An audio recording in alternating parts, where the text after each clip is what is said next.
L'autre jour, je discutais de boxe avec un pote et il me dit franchement, j'y comprends rien à qui est champion du monde. Et en vrai, il est pas le seul. Aujourd'hui, en boxe anglaise, il y a 4 fédérations, 17 catégories de poids et parfois plusieurs champions dans la même catégorie. À titre de comparaison, à l'UFC, un champion par catégorie de poids, point final. Alors si vous aussi, vous êtes perdu quand on parle de WBA, WBC, de champions unifiés ou incontestés, cette vidéo est faite pour vous. Pour commencer, on va rappeler quelques bases. Comme dans tout sport de combat, en boxe, il y a des catégories de poids pour garantir la sécurité et l'équilibre des forces entre les combattants. C'est sûr que si tu fais 1m70 pour 65 kg et que tu te retrouves face à Deontay Wilder, ça risque d'être compliqué. Comme je l'ai dit, en boxe anglaise, il y a 17 catégories de poids pour les hommes comme pour les femmes. Et rien que là, si tu veux retenir tous les champions, bon courage. Et c'est pas fini. La particularité de la boxe anglaise professionnelle et ce qui fait que la plupart des gens ne comprennent rien et sont perdus, ce sont les fédérations. Et je vais vous expliquer brièvement ce que c'est. Mais juste avant de passer aux fédérations, si la vidéo vous est claire, un petit like ou un abonnement, ça coûte rien et ça m'aide énormément. Allez, on retourne au sujet. Pour faire simple, une fédération de boxe anglaise professionnelle, c'est un organisme privé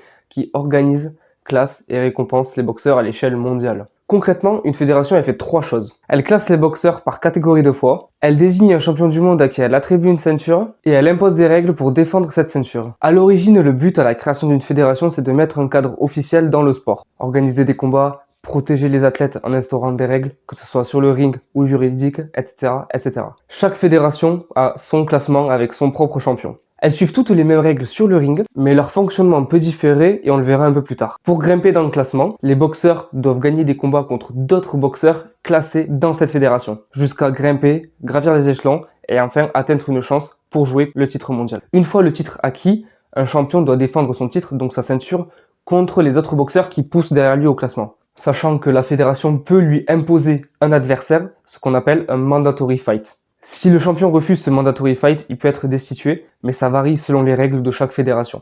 Pour chaque fédération, il existe également une ceinture de ce qu'on appelle un champion intérimaire, si le champion du monde en titre ne peut pas monter sur le ring pour des raisons sportives ou extra-sportives, comme des blessures, des suspensions ou encore des problèmes juridiques, etc. Alors, pourquoi il y a plusieurs fédérations? Pour faire simple, c'est une question de désaccord entre la direction que le sport doit prendre, une question de conflit, ou alors bien évidemment, une question d'argent. Chaque fédération pense être la référence, veut son champion, organiser plus de gros combats et avoir de nouvelles têtes pour faire toujours plus d'argent. C'est d'ailleurs le phénomène qu'on peut observer récemment avec le MMA où de nouvelles ligues commencent à émerger ou ont déjà un peu émergé en parallèle de l'UFC. En boxe, il n'y a donc pas un champion du monde, il y a un champion par fédération. Aujourd'hui et depuis le début des années 2000, nous sommes dans ce qu'on appelle l'ère des 4 grandes fédérations que sont la WBA, la WBC, l'IBF et la WBO. La World Boxing Association, ou association en français, est la plus ancienne des 4 fédérations. Elle date de 1921 aux États-Unis et était à la base la National Boxing Association. Avant de changer de nom, on se demande bien pourquoi. Comme toutes les fédérations, la WBA possède sa propre ceinture de champion du monde. Le champion est alors appelé champion régulier. Cependant, là où la WBA est critiquée et ne facilite pas les choses, elle a décidé de créer une autre ceinture, celle de super champion. Elle décerne ce titre à un champion régulier qui a défendu sa ceinture au moins 5 fois. Il y a donc 2 champions du monde, le champion régulier et le super champion. Car même si le champion régulier n'affronte pas le super champion, il est tout de même considéré comme champion du monde. Et ces 2 champions peuvent très bien ne jamais s'affronter au cours de leur carrière. Alors les personnes qui ont suivi la boxe anglaise française récemment me mentionneront peut-être Mohamed Mimoun qui a remporté la ceinture WBA Gold des super légers. Pour la faire courte, c'est un titre secondaire reconnu par la WBA qui le place très haut dans la hiérarchie et qui peut lui permettre à terme de jouer pour une ceinture mondiale, qu'on lui souhaite bien évidemment. La WBA est très critiquée à juste titre à cause de tous ces champions, toutes ces ceintures. On ne sait plus qui est le meilleur, mais c'est quand même complexe à comprendre. La WBC, ou World Boxing Council, est la fédération la plus médiatique, reconnaissable à sa célèbre ceinture verte ornée de drapeaux. Elle a été fondée en 1963 par 11 pays à l'initiative du président mexicain de l'époque. C'est l'organisation la plus connue et la plus courtisée par les boxeurs. Ali, Tyson, Pacquiao et Mayweather ont, entre autres, contribué au prestige de cette fédération et de cette ceinture. La WBC est également une fédération très influente. Dans les années 80, elle est la première à faire passer les championnats du monde de 15 à 12 rounds suite au tragique décès du boxeur coréen Kim Duk-koo Une règle qui a ensuite été adoptée par tout le monde. Alors si vous pensiez que la WBA, avec ses ceintures réguliers, super champions, ceinture gold, c'était compliqué, vous allez adorer la WBC. Sur le papier, chaque catégorie a un champion, et le challenger logique devrait être le numéro 1 du classement. Mais dans les faits, la WBC utilise beaucoup les titres intérimaires, ce qui lui permet de gérer les challengers et parfois de protéger ses stars. C'est par exemple la ceinture que possède le français Christian Mbili, aujourd'hui champion intérimaire des super moyens, qui attend la date de son title shot, donc de son combat pour le titre, après la retraite de Terence Crawford, qui a laissé la ceinture vacante. Alors, l'organisation a également créé le concept de ce qu'on appelle franchise title, un statut attribué par décision administrative à certaines superstars. Je vulgarise vachement. C'est évidemment ultra critiqué, parce qu'en plus d'apporter de la confusion chez le public, à savoir qui est le vrai champion, la légitimité peut être remise en question. Enfin, la WBC distribue également des ceintures spéciales pour des événements ponctuels, ou des ceintures silver, comme celles détenues par Bakary Samake ou Bilal Shkitou par exemple. Ce ne sont pas des titres mondiaux, mais ça sert pour le classement. Alors, il y a encore d'autres points pour la WBC, mais je vais m'arrêter là, c'est assez compliqué comme ça. L'International Boxing Federation est créée en 1983 par Bob Lee, après son échec dans sa campagne pour devenir président de la WBA. Cette organisation est connue pour la stricte application des défenses de titres mandatory. Il y a peu de flexibilité, même si un rematch ou une unification est prévu, le champion peut perdre le titre s'il ne combat pas le challenger désigné par l'IBF d'abord, ce qui en fait une fédération plus lisible et tout aussi importante. Les règles sont les règles. Par exemple, le 28 novembre 2015, Tyson Fury bat Vladimir Klitschko et devient champion du monde des poids lourds WBA, IBF et WBO. Suite à ce combat, l'IBF a directement désigné un challenger pour Fury, sauf que le contrat du combat entre lui et Klitschko contenait une clause de revanche qui a été immédiatement levée. L'IBF a donc destitué Tyson Fury de sa ceinture au bout de seulement 10 jours. Et je crois qu'à l'époque, il n'avait pas très bien pris. Cette rigidité typique de l'IBF a d'ailleurs permis quelques mois plus tard à Anthony Joshua de glaner sa première ceinture mondiale.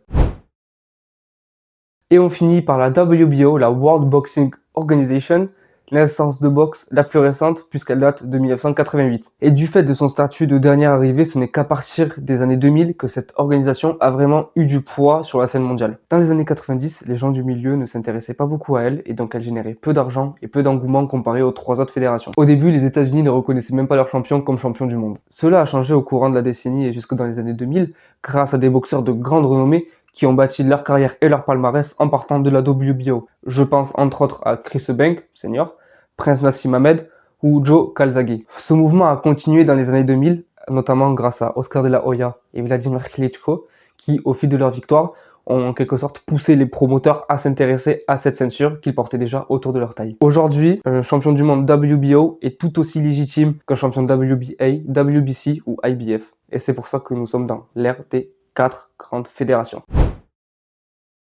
En plus de tout ce que je viens de vous évoquer, il existe aussi des ceintures et des fédérations un peu plus mineures, comme l'IBO par exemple. Ce sont des titres reconnus, mais qui n'ont pas le même poids historiquement et sportivement que les 4 que je vous ai mentionnés précédemment. Il y a également un titre informel qu'on appelle le Lineal Champion, The Man Who Beat the Man. Donc pour ceux qui parlent pas anglais, c'est le champion linéal, donc l'homme qui bat l'homme. En gros, c'est tant que personne te bat, tu es champion, ceinture ou pas ceinture. C'est une sorte de vision d'époque où il n'y avait qu'une seule ceinture et donc qu'un seul champion. C'est un titre qui n'est pas officiel, c'est plus un titre de prestige qui est attribué par les médias et par les fans. Par exemple, actuellement, Usyk a abandonné sa ceinture WBO, donc il n'en est plus le champion. Cependant, il n'a jamais été battu, donc il reste le champion linéal. Il y a également la ceinture The Ring, créée par le célèbre magazine de boxe, qui est là justement pour remettre de la légitimité à un seul vrai champion, comme à l'époque. C'est un titre indépendant mais avec sa propre ceinture qui est d'ailleurs très connue parce que c'est la ceinture des films Rocky, on la voit notamment au générique de Rocky 3, et par exemple aujourd'hui c'est le boxeur Naoya Inoue qui a la ceinture chez les poids supercoq. Ça veut dire que s'il perd un combat, qu'il y ait une ceinture en jeu ou non, il perdra la ceinture The Ring dans tous les cas. Et pour terminer, il y a 2 notions à retenir que vous entendez sûrement très souvent et qui sont importantes, celles de champion unifié et de champion incontesté. Bon alors c'est pas très compliqué. Le champion unifié, c'est un boxeur qui possède une ceinture dans plus d'une fédération, comme Dimitri Bivol, qui possède les ceintures WBA, IBF et WBO, et à qui il manque la WBC. Le statut de champion incontesté est quant à lui le Graal pour un boxeur. Un champion incontesté, c'est tout simplement un boxeur qui possède les 4 ceintures, donc les 4 titres de champion du monde dans sa catégorie de poids. À l'heure actuelle, il n'y en a qu'un qui détient ce statut, c'est le japonais Naoya Inoue chez les poids supercoq. Une fois qu'un boxeur a gagné ces 4 ceintures, bon, mais qu'est-ce qu'il reste à accomplir? Eh bien, il peut décider de changer de catégorie de poids. Souvent, c'est pour aller plus haut, donc pour prendre de la masse, et ainsi se challenger contre d'autres boxeurs dans d'autres catégories et rentrer son nom un peu plus dans l'histoire. Le record de ça, c'est Manny Pacquiao, le Philippin, est devenu champion du monde dans 8 catégories de poids différentes. Et le recordman de tout ça, c'est Terence Crawford, qui est devenu champion incontesté dans 3 catégories de poids différentes avant de prendre sa retraite en décembre 2025. Et c'est le seul à avoir réussi cet exploit dans 3 catégories de poids différentes. Bref, j'espère que ces explications vous auront quelque peu éclairci, si ça peut vous rassurer. Moi-même, j'ai parfois du mal à suivre. Encore une fois, si la vidéo vous a plu, mettez un like et abonnez-vous à la chaîne, c'est gratuit et ça me soutient énormément pour la suite. Dites-moi en commentaire si vous voulez voir d'autres vidéos de ce style et sur quel sujet. C'était la Gib, merci de m'avoir écouté, à bientôt.